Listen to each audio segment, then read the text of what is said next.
Goeiemôre broeders en susters. Die fotum kom vanoggend uit Psalm 100 vers 3, soos ons Bybels is, wat ek sal voorhou. En dan direk daarna sing ons dieselfde woorde, in beruimde vorm, in omdigting, dus 100 vers 2 in ons psalmboeke. En dit vorm eintlik deel van die fotum. Ek lees dit in die Bybel, ons sing dit saam. Dan na die seën, en in antwoord op die seën, sonder dat ek het weer aankondig, sing ons dan 100 vers 3. Ons sing die woorde wat die volk Israel gesing het, as hulle gaan deur die poorte van die tempel, gaan deur sy poorte in met lofsang in sy tempelhof, kom in sy huis o bondsvolk saam, verhef sy lof en prys sy naam. Maar eers die fotum dan as oproep om te aanbid, en kom ons staan daarvoor, ons almal wat kan staan in die erediens. Erken dat die Here God is. Hy het ons gemaak, en ons is syne, sy volk, die kleinvee, die skape, wat hy laat wei.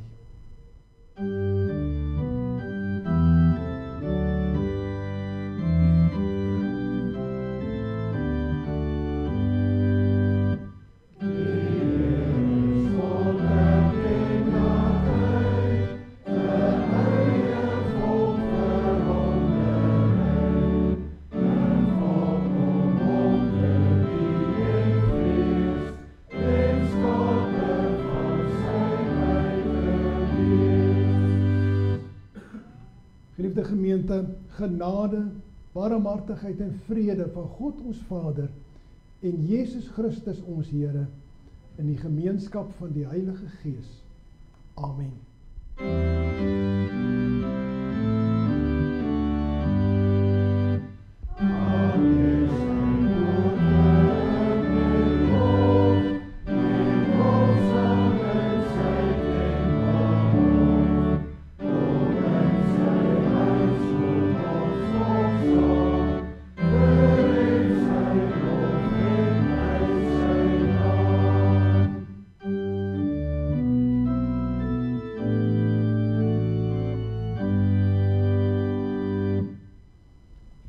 Ons gaan nou die kern bely van wat ons glo, volgens die 12 artikels. Daarna kan jy gaan sit en dan hou ek van jy voor wat ons oor die kerk bely. Dis die 9de van die 12 artikels en dan volgens die Heidelbergse katekismus. En dit is dan ook die onderwerp van vandag se prediking. Maar goed, kom ons sê elkeen in die hart soos volg. Ek glo in God, die Vader, die Almagtige, die skepper van die hemel en aarde. En ek glo in Jesus Christus, sy enige gebore Seun, ons Here, wat ontvang is van die Heilige Gees, gebore is uit die maagd Maria, wat gelei het onder Pontius Pilatus, gekruisig is, gesterf het en begrawe is, en neergedaal het na die hel, wat op die 3de dag opgestaan het uit die dood, wat opgevaar het na die hemel en sit aan die regterhand van God, die Almagtige Vader, waarvandaan hy sal kom om die lewendes en die dooies te oordeel. Ek glo in die Heilige Gees. Ek glo aan 'n heilige, algemene, Christelike kerk, die gemeenskap van die heiliges. Ek glo in die vergifnis van sondes. Ek glo in die opstanding van die liggaam. En ek glo 'n ewige lewe. Amen.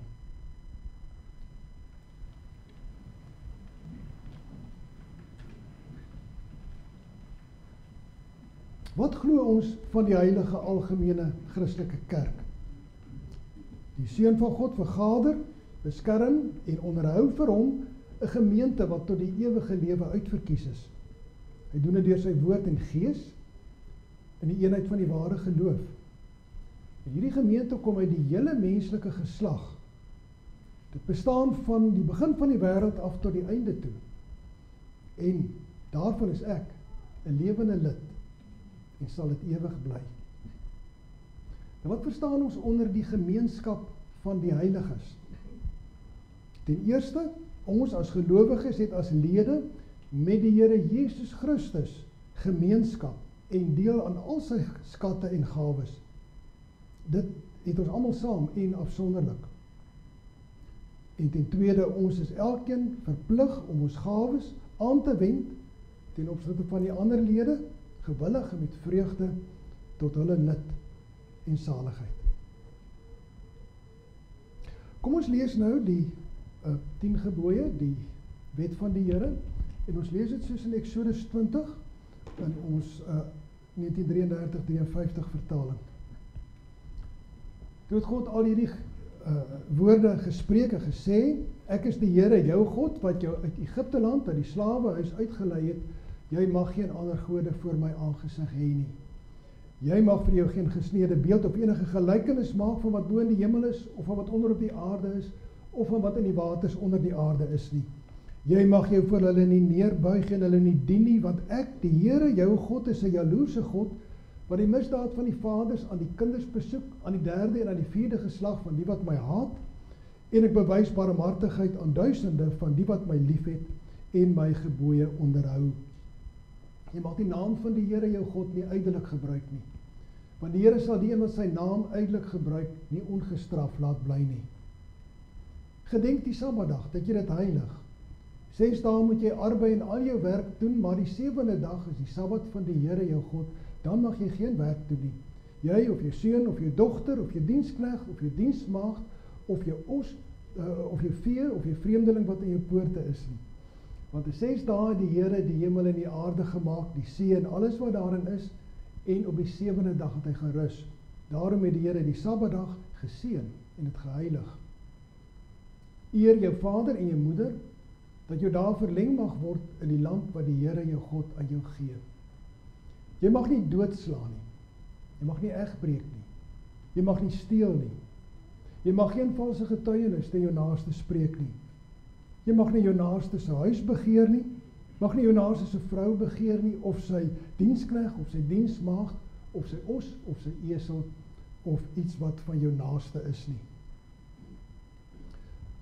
Broeder en suster, kom ons sing nou 2 verse, 2 strofes uit Psalm 65 as antwoord op die wet wat ons pas gelees het. Nou, in vers 2 van Psalm 65, bely ons skuld, maar ons sing ook hoe wonderlik dit is, die skuldvergewing. En ons weet in Christus is die wet nie meer vir ons tot veroordeling nie, maar hy gee vir ons 'n plek in sy huis.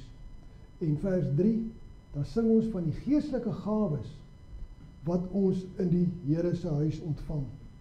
Heilige goed wat u milddadig laat stroom uit u paleis. Kom ons in vers 2 en 3 van Psalm 65 en dan, ons spreek al die Here aan in die sang, maar dan gaan ons verder in gebed waar ek sal voorgaan.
ons Vader.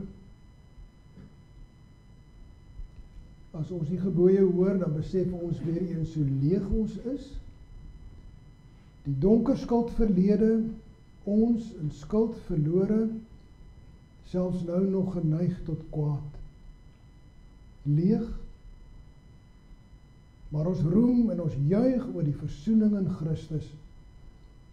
En nou kom ons voor U en weet ons, U maak ons vol. U versadig ons met U woord en vul ons met U gees. U gee aan ons broers en susters in die geloof. U gee ons lewe betekenis. Ons is hier vanoggend, Vader, dat ons versadig word met U gunsbewyse. En dat U in ons ook lof vir U berei. Ons bid vanoggend vir 'n wêreld in nood, en dan nie net die verbygaande nood van siekte en eensaamheid en honger en gevaar nie, maar die nood van mense wat steeds van U vervreem is. Sommige besef nie hulle nood nie, 'n lewe onbesorg. Ander verval in die een of ander verslawing. Ander wend hulle tot geweld. Ag Here, die wêreld is stukkend om ons. Mag die evangelie van genade en vrede tog in ons tyd uitkring, dat ons aanskouers daarvan mag wees. Wees met almal op die voorposte wat U woord uitdra. En maak ook ons in ons gemeenskap bakens van lig, want U is die lig in ons en deur ons. En U woord gee die lig. Ons dra vanoggend aan U op spesifieke mense in ons gemeente en in elkeen van ons familiekring en vriendekring wat swaar kry weens siekte of om watter rede ook al. U wil hê dat ons voorbidding moet doen, en daarom bring ons hulle voor U troon en vra vir uitkoms. En waar die probleem dalk dieper lê omdat hulle van U vervreem is, o Here, ons vra vir bekering wat U alleen kan gee. In hierdie tyd van groot spanning in die wêreld, dra ons die wêreldleiers aan U op. Laat hulle tog die regte besluite neem wat ons wegstuur van oorlog tussen nasies, wat ons wegstuur van verval van gemeenskappe, van armoede en lyding. En mag hulle ook persoonlik U waarlik ken en dien. Vader, gee ruimte aan U kerk in 'n gevaarlike wêreld, dat ons werklik kerk sal wees en die evangelie sal verkondig. Ons dra aan U sorg op, soveel in ons samelewing wat noodsaaklike diens verrig onder moeilike omstandighede. Almal wat oor ons veiligheid waak in die regstelsel. Gesondheidswerkers, dokters, verpleegpersoneel, hulle almal. Almal wat noodsaaklike dienste verrig. Uiteindelik is dit U alleen wat omstandighede kan gee waarvoor ons 'n gemeenskap in stand gehou kan word. Ons vra hierdie dinge van U, met die besef dat ons in 'n gebroke wêreld lewe, en dat die finale oprigting van alle dinge, die vernuwing van alle dinge eers eendag sal wees op die nuwe aarde, onder die nuwe hemel. En tog het ons die vrymoedigheid om van U hierdie dinge te vra, ook vir ons daaglikse bestaan. Rus ons nou toe uit U woord, Here. Ons vind rus by U altare, hier waar ons as gemeente in U teenwoordigheid vergader. Hoor ons om Christus ontwil. Amen.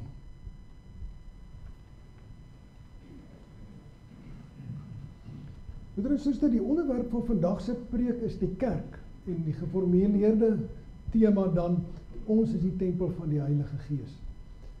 En u sal sien dat dit ook volg op verlede week se preek oor die persoon en werk van die Heilige Gees, want ons is tempel van die Heilige Gees. Nou ons gaan uit 3 plekke in die skrif lees, maar ons gaan in die preek ook na 4 en 5 gedeelte verwys. Jy kan dit so lank opsoek, die ander 2 dele, dit is 1 Korintiërs 3 en 1 Korintiërs 6. So taamlik teen die einde daarby kom.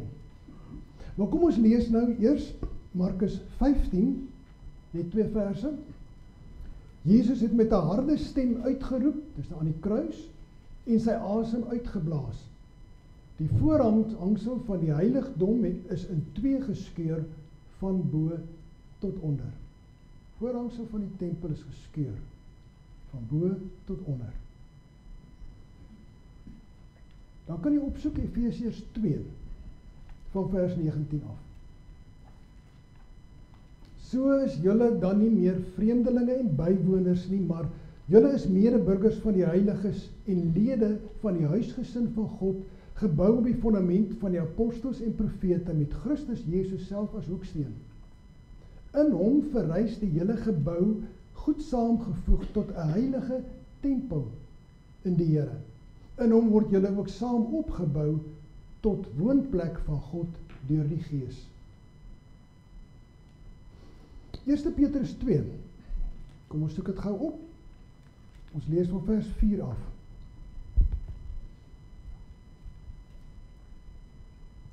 Kom na hom toe, die lewende klip of lewende steen, wat deur mense afgekeur is, maar vir God uitverkore en vir hom kosbaar is.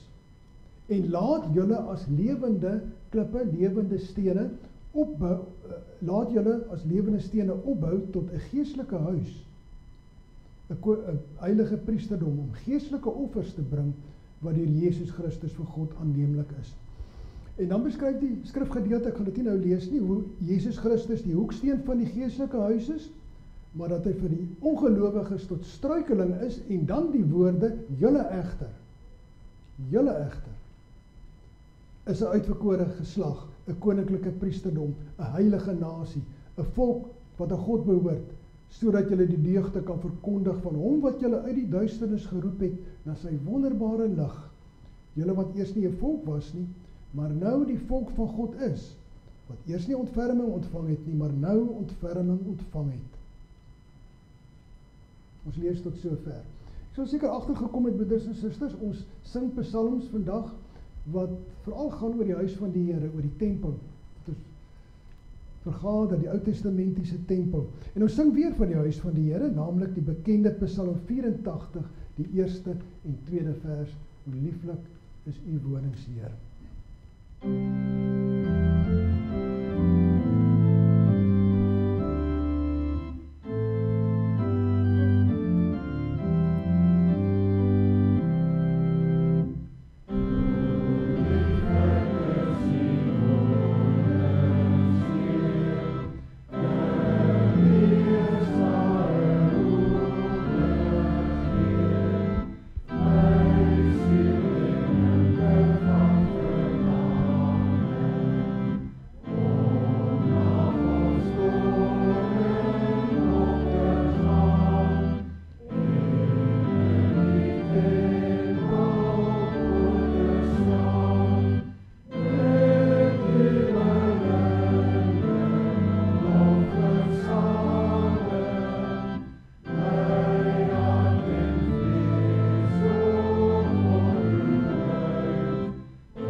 Geliefde broeders en susters, na die COVID-pandemie van so 4-5 jaar gelede, is daar baie mense wat nie meer na die kerk teruggekeer het nie, maar voortgegaan het om aanlyn na eredienste te kyk, of hulle het aanvanklik gedoen, om aan privaat hulle godsdienst te beoefen. Eintlik is ontkerkeliking iets wat al langer met ons is. Nou praat ek hier nie van direkte afval en ongeloof nie, maar van ontkerkeliking. Dat jy byvoorbeeld van 'n ander gemeente afkom en maar net nie weer hier inskakel by die kerk nie. Gebeur hier, maar dit gebeur ook elders. Dit is dus 'n belangrike vraag, waarom moet ek lidmaat wees van die kerk en aktief daaraan deelneem? Maak dit enigstens saak? Per slot van rekening, wat is die kerk? Is dit miskien 'n vereniging van mense wat dieselfde waardes deel? Nou, om die vraag te beantwoord, kyk ons vanoggend na die 9de artikel van die 12 artikels wat spesifiek oor die kerk handel.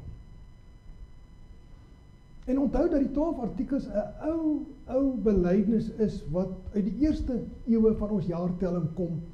Ons deel hierdie belydenis eintlik met meeste kerke in die wêreld.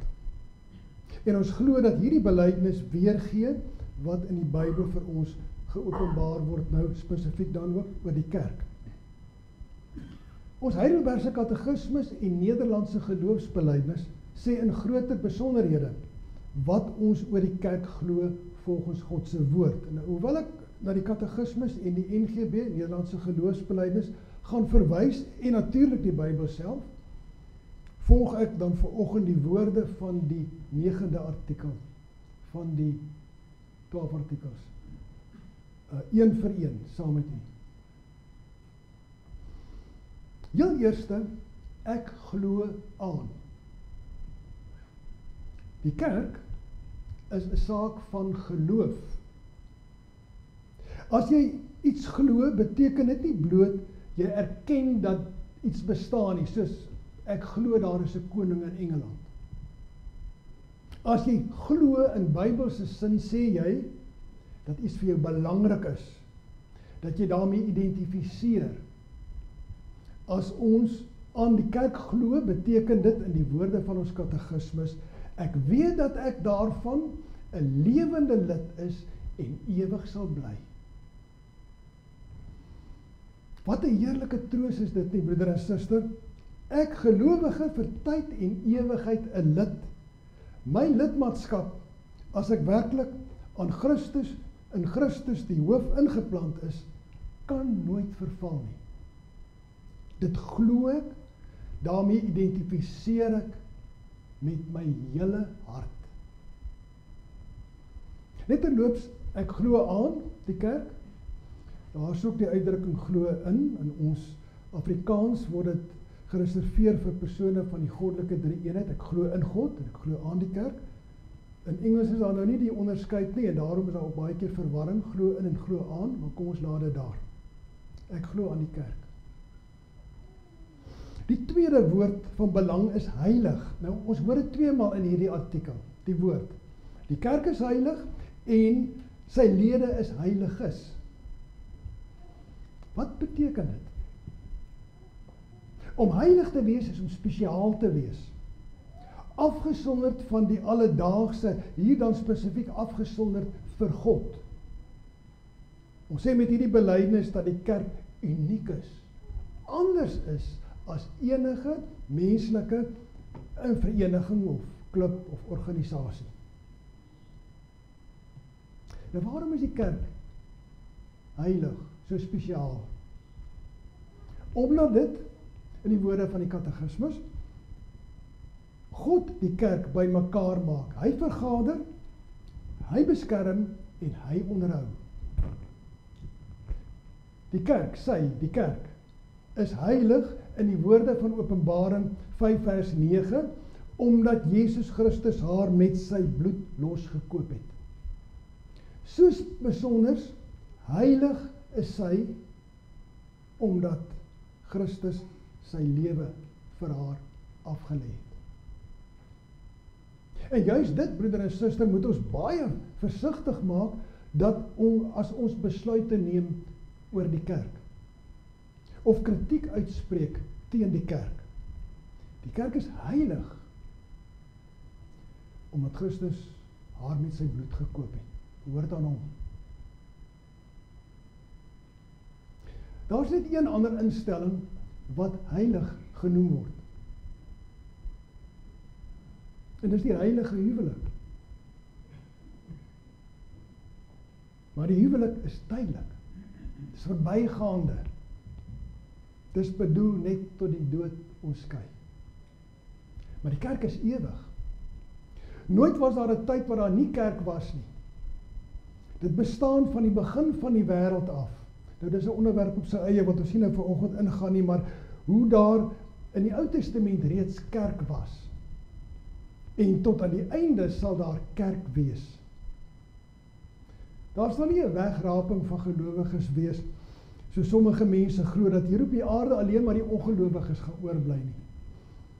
Die idee van so 'n wegraping is 'n dwaling wat eintlik maar minder as 2 eeue gelede ontstaan het.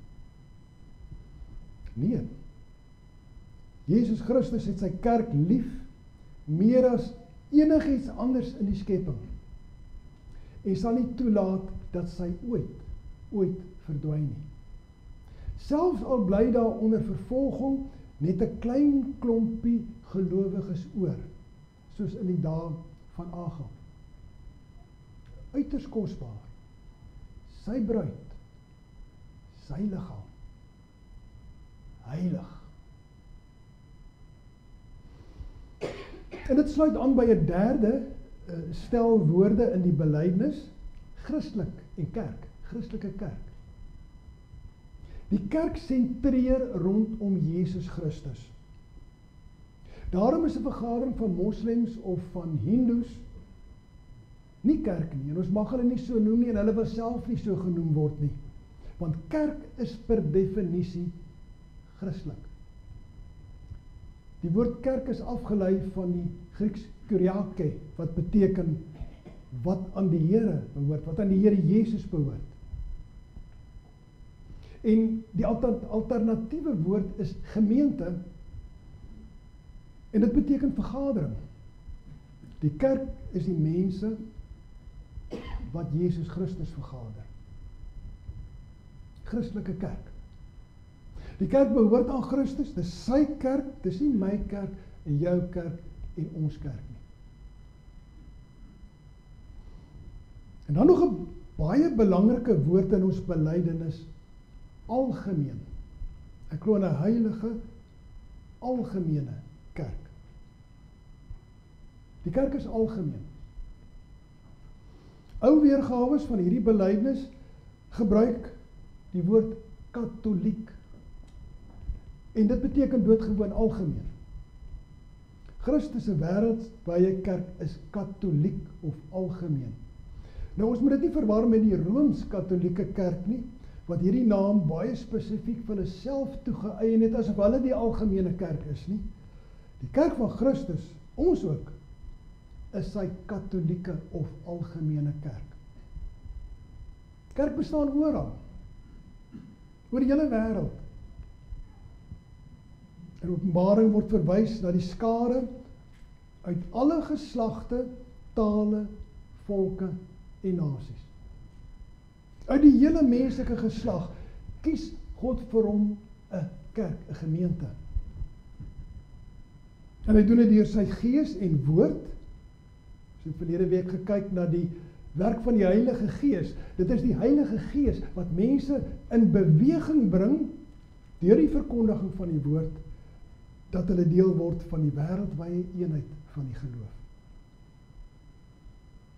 Ons kies nie lidmate nie, maar die Here kies lidmate. Die kerk is heeltemal anders as 'n menslike vereniging, want God maak sy kerk bymekaar uit 'n verskeidenheid mense wat van nature nie bymekaar sou gekom het nie. Moet dus nie verwag jy gaan in die kerk net mense aantref van wie jy van nature hou nie, of wat dieselfde belangstelling as jy het nie, of wat net soos jouself lyk nie. Ek glo aan die heilige, algemene, Christelike kerk.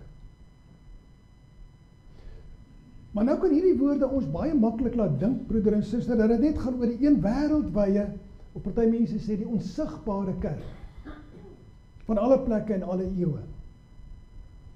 En as dit so is, dan het die mense wat daar by die huis sit en dink hulle kan op hulle eie kerk wees, want hulle moes 'n punt weet. Hierdie 9de artikel van die apostoliese geloofsbelijdenis gaan egter verder. Ek sê uit 'n stertjie by. Gaan verder met die woorde, die gemeenskap van die heiliges. En hierdie laaste woorde is deel van die artikel, dit is nie 'n aparte artikel nie. Dit vertel verder wat ons oor die kerk glo. Ons kan 'n aandagstreep daar sit, of 'n dubbelpunt daar sit, of naamlik, ek glo aan die heilige, algemene Christelike kerk, naamlik die gemeenskap van die heiliges. Nou wat sê dit? Dit sê vir ons, die kerk word uitgeleef, waar jy fisies, konkreet deel vorm van 'n plaaslike gemeenskap, van die gemeenskap van die heiliges. Dit is soos twee kante van 'n muntstuk, jy kan dit nie skei nie. Jy is deel van die algemene kerk en jy is deel van die plaaslike kerk. Dit kan nie van mekaar geskei word nie. En jy is verplig om jou gawes gewillig en met vreugde tot nut en saligheid van die ander lidmate aan te wend. So bely ons in die katekismes. Jy is verplig daartoe. Trouwens, van die verpligting lees ons op verskeie plekke in die Nuwe Testament. Onder andere 1 Petrus 4 vers 10 en 11. So belangrik is jou deelname aan die kerk, dat ons in die Nederlandse geloofsbelijdenis bely, buite die kerk, en word hier nie gesê van wat algemene kerk of die besondere kerk, maar buite die kerk, is daar geen saligheid, geen verlossing nie. Buite die kerk geen saligheid, geen verlossing nie. Cyprianus van Karthago, een van die ou kerkvaders van die 3de eeu, van die 200s na Christus, vir ons jaartelling, het die bekende uitspraak gemaak, wie God as vader het, of jy kan nie God as jou vader hê, as jy nie ook die kerk as jou moeder het nie. Die God as vader het die kerk as moeder. Nou die Roomse kerk, Rooms-Katholieke kerk, het hierdie woorde later misbruik asof die kerk nou tussen jou en Christus gaan staan. En die kerk die uitdeler van die genade is, asof die kerk die monopolie het op God se genade. Maar tog is daar 'n waarheid in Cyprianus se woorde.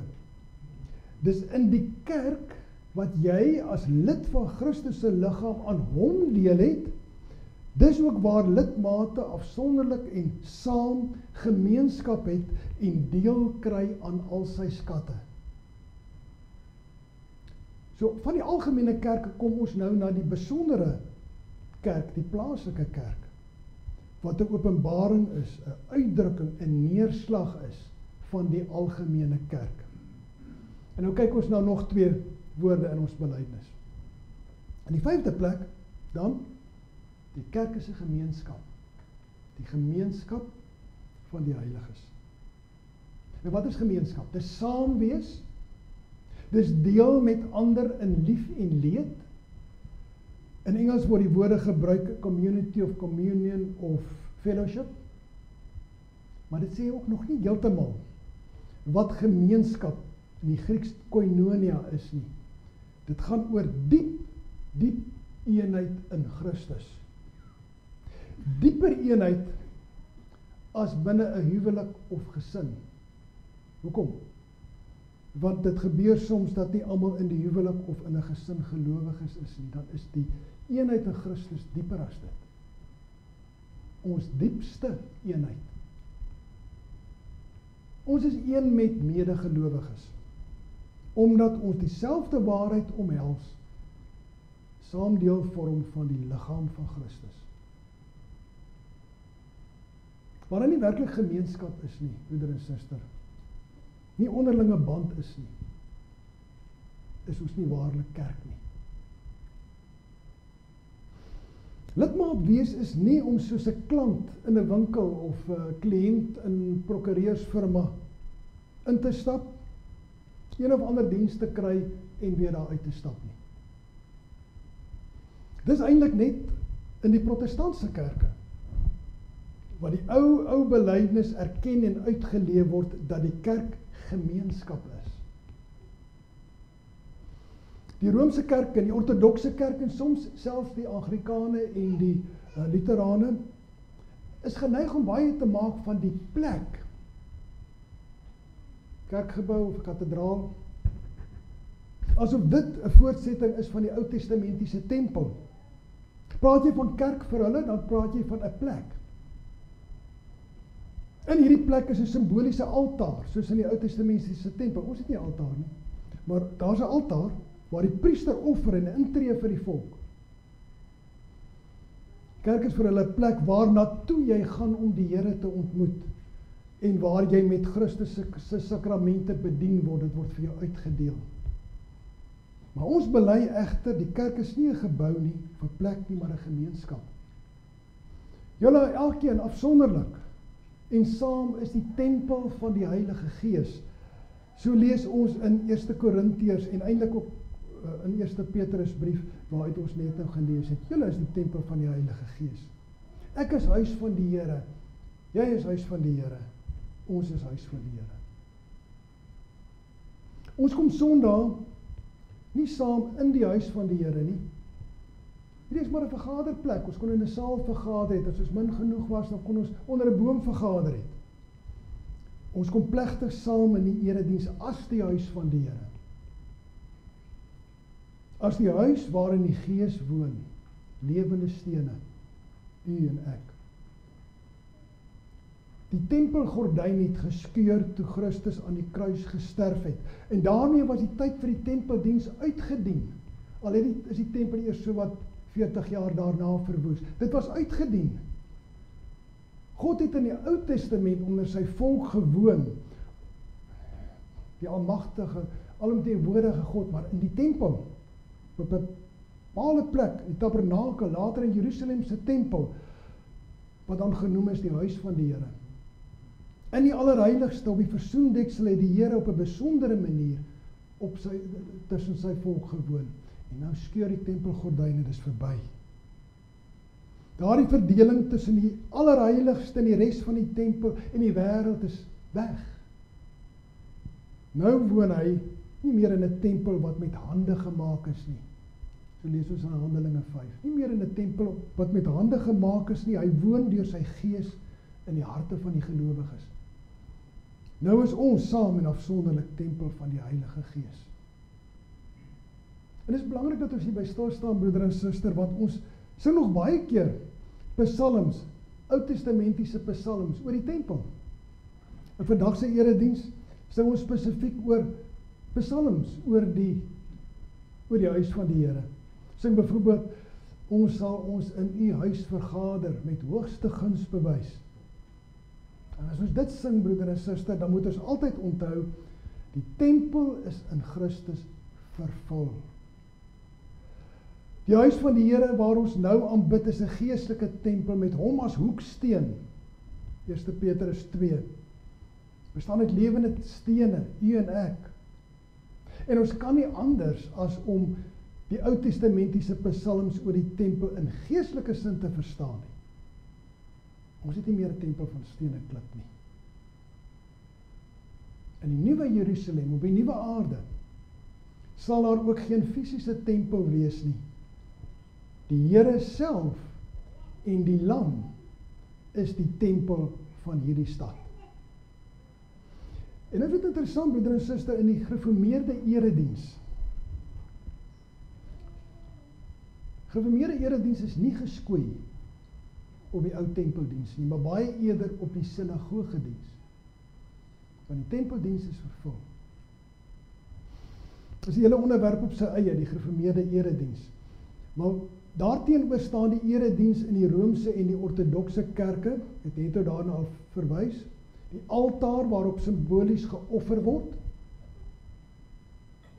en die priester wat vir die volk moet intree, en die wierook wat gebrand word, Alles dinge wat kom uit die Ou Testamentiese erediens. En ons glo daarin teen dat die Ou Testamentiese tempeldiens vooruitgewys het na Christus, in hom vervul is, die kerk, die gemeenskap. En dan die laaste woord van die heiliges. Wie is hier die heiliges? In beginsel is dit geredde sondaars, God se uitverkore kinders, diegene wat deur die Heilige Gees tot geloof en bekering geroep is en gelei is. Dit in beginsel.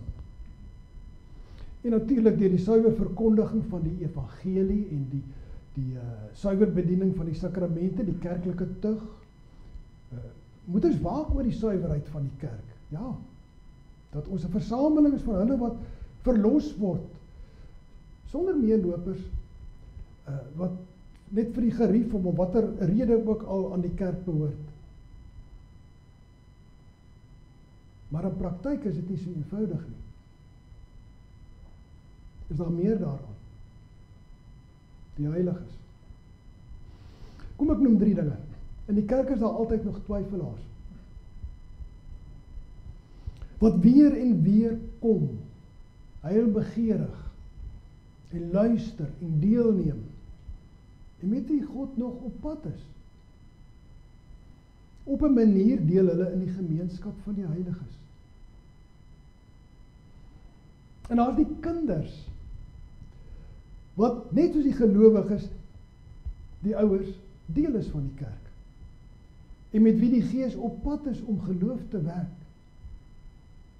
Hulle is afgesonder, deel van die verbondsgemeenskap, geheilig deur hulle ouers, ek kan ook nou maar vergelyk hier in 1 Korintiërs 7, geheiligdes, hulle deel in die gemeenskap van die heiliges.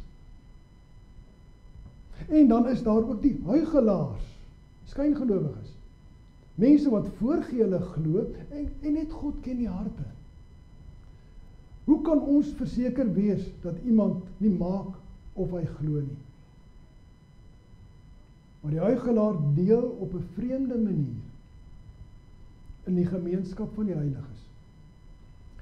Selfs al is dit uiteindelik tot hulle oordeel. Hulle sal nie eendag kan sê, in die woorde van Hebreërs 6, ons het nie die kragte van die toekomstige bedeling ondervind nie. Hulle deel gehou daaraan. Hulle sal nie kan sê, ons het nie gesien hoe dat liefde, God se liefde, lewe wek in dooie harte nie. Hulle het dit gesien. Gemeenskap van die heiliges. En nou ten slotte, paar dinge. Wat beteken dit vir ons? Wat beteken dit vir ons? Ek daarmee terug by die woorde ek glo. As ek aan iets glo, sê dit vir my iets, beteken dit vir my iets. Ek is immers 'n lewende steen in die gemeente, die huis waar die Heilige Gees woon. Ek self in my konkrete liggaamlike bestaan is ook tempel van die Heilige Gees. Wat beteken dit? 4 dinge. Kortliks uit die skrifgedeeltes, waar genoem word dat ons tempel van God is. Kom ons baie eers na 1 Petrus 2. Tempel wees beteken offer. In die Ou Testamentiese tempel is daar geoffer. Ons is deel van God se geestelike huis om offers te bring. Staan daar in 1 Petrus. Kyk, ons is tegelijkertijd die klippe, die stene waarvan die tempel gemaak is, en die priesters wat offer, vers 5, laat julle as lewende klippe opbou tot 'n geestelike huis, 'n heilige priesterdom, om geestelike offers te bring, wat deur Jesus Christus vir God aanneemlik is. Ons offer, ons tyd, ons geld, ons hart, ons hele wese, alles wat ons is en het, op grond van God se groot ontferming in Christus. En dit is die geestelike offers wat sin maak, soos Romeine 12 sê, dit maak sin, dis ons redelike offers, en dit gee ons lewe sin. Nie dit wat ons by die kerk kry nie, maar wat ons offer. Offer sonder om iets terug te verwag. Offer om God daarmee te verheerlik. Tweedens, dink aan die tempel as 'n lighuis, 'n huis wat lig uitstraal. Dit sê Petrus na hierdie hele gedeelte oor die gelowiges as tempel en Christus as hoeksteen. En dan in vers 9 gebruik hy nou 'n klomp terme uit die Ou Testament om die kerk te beskryf. Hy sê, julle is 'n uitverkore geslag, 'n koninklike priesterdom, 'n heilige nasie, 'n eienoomsvolk, die eienoomsvolk van God. En dan die doel waarvoor dit is, waarvoor ons kerk is, om te verkondig die deugde van hom wat ons geroep het uit die duisternis na sy wonderbare lig. Hy het ons na die lig geroep, en as lighuis moet ons nou die boodskap uitstraal van God se deugde, vir mense vertel hoe onbeskryflik wonderbaar die God is, wat ons sy tempel gemaak het. Nou kom ons by 1 Korintiërs 3 en 6, wat ons nie saam gelees het nie. Daar word uitdruklik genoem dat ons saam en elke een afsonderlik tempel van die Heilige Gees is. En kom ons baie eers na 1 Korintiërs 3. Paulus vergelyk die gemeente met 'n tempel. Jesus Christus is die fondament, vers 11. Die gemeente is die tempel waar die Gees van God woon, vers 16. En Paulus waarsku dat God se tempel met gehalte materiaal gebou moet word. Van die vuur, waarskynlik verwysend na die vuur van die oordeel, sal die gehalte van elkeen se werk op die proef stel, vers 13. 1 Korintiërs 3. Gaan lees maar gerus weer by die huis. Die punt is, bou met gehalte. Die allerbeste vir die allerhoogste. In God se geestelike huis hou ons nie op met beuselagtighede nie. Ons bou met materiaal wat die vuur kan deurstaan, wat ewigheidswaarde het. Vers 14, as iemand se bouwerk bystaan, sal hy beloon word. En nou 1 Korintiërs 6, vanaf vers 12, en dit laastens dan, verheerlik God met jou liggaam. Heerlik God met jou liggaam. Dit gaan hier oor gelowiges wat dink godsdienst is net 'n geestelike saak, is so 'n innerlike saak. Maak nie saak hoe ek optree nie. My liggaam en wat ek daarmee doen en wat ek daaraan doen, my liggaam maak nie saak nie. Dit is net 'n geestelike saak. En dan skryf die apostel 2 dinge. Hy sê, goed, weet julle nie dat julle liggaam ledemate van Christus is nie? En dan sê hy, weet julle nie dat julle liggaam, wat julle van God ontvang het, 'n tempel van die Heilige Gees is nie? En dat julle nie aan julle self behoort nie. Broeder en suster, alles wat ons dink en sê en doen, dink en sê en doen ons in die onmiddellike teenwoordigheid van die Heilige Gees. Want die Heilige Gees woon in ons. Ons is elkeen tempel van die Heilige Gees. Ons kan deur wat ons dink en sê en doen die Heilige Gees diep bedroef. As op hier na 1 Korintiërs 3 kyk, ons kan ons die tydelike oordeele van God oor ons haal. As iemand die tempel van God skade aandoen, sal God hom skade aandoen, want die tempel van God is heilig en die tempel is julle. Hierdie liggaam van my konkrete bestaan elke dag, is bedoel om die Heilige Gees in my bly te maak en so God te verheerlik. Dit, broeder en suster, is waarvoor 'n tempel bedoel is, om God te verheerlik. Amen. Kom ons bid saam.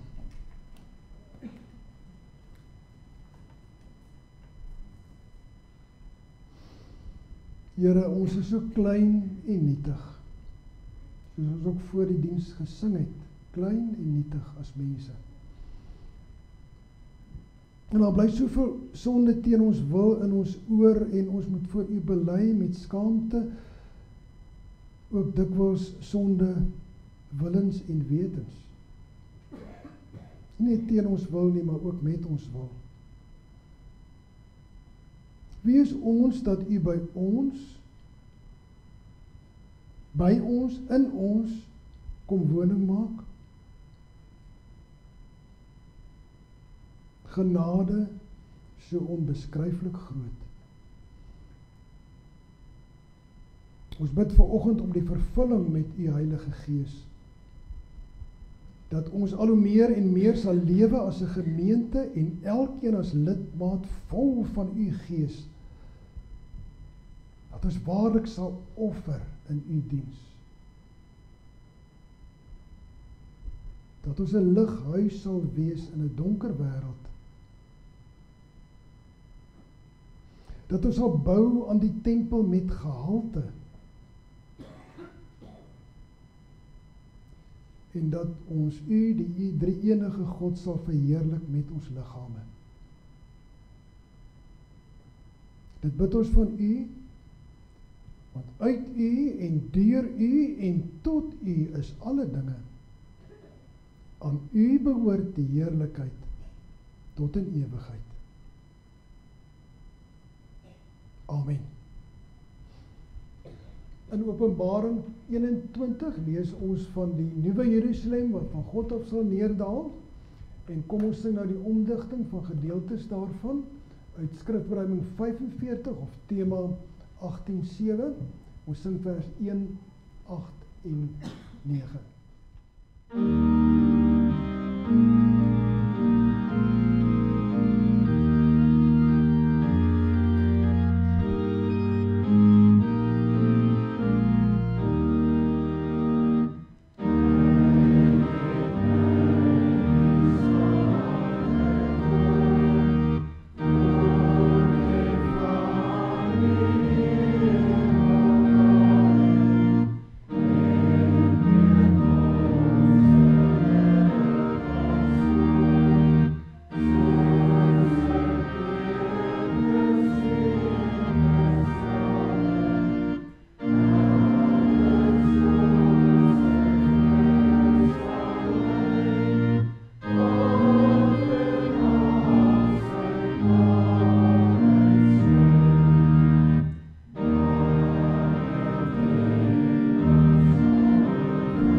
Genade van die Here Jesus Christus en die liefde van God ons Vader en die gemeenskap van die Heilige Gees is en bly met u almal.